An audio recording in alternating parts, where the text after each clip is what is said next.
Well, hello everyone, and welcome back to another vlog from the Veg Grower Podcast. I'm down at home today, the modern day Victory Garden, and today I'm experimenting and creating an automatic watering system. Now this is something I tried several times last year, but I just could not quite get it right. This year, however, I think I've got it right. Now the main pump is a dirty water pump that I'm using. A water butt pump will do. And I'm running that off a timer for about 15 minutes every 24 hours. I think that's about enough. May need more, but I can always increase that should I need to. Now that water pump is going to pump the water up to this four-way unit I have just here. And I've gone for this four-way unit so I can always add more hoses or a drip feeder at a later date, which is probably what I'm going to do if it works.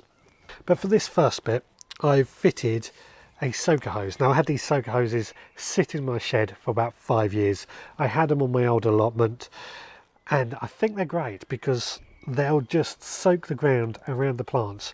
I've snaked it around several of my plants, including the peas, and I think it's going to work. But the main reason I've gone for this soaker hose, last year I tried using a sprinkler, but the sprinkler created a siphon effect, which then emptied my water butt of all the rainwater, which isn't what I wanted. It was also very wasteful because it would just go through a whole water butt full of water overnight. This soaker hose, it shouldn't happen. It should break that siphon effect and therefore become a lot more reliable. So what I want to do now is turn it on and see if it works.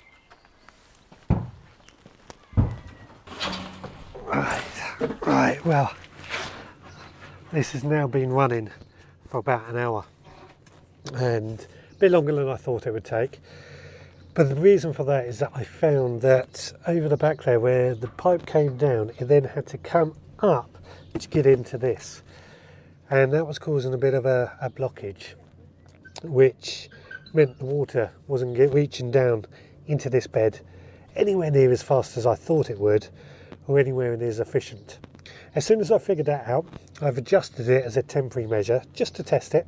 I can sort that out properly at a later date, but as soon as I sorted that out, we started getting water into this bed properly, and this peas now, which are the second set of peas to get the water, is actually properly moist, so it's working.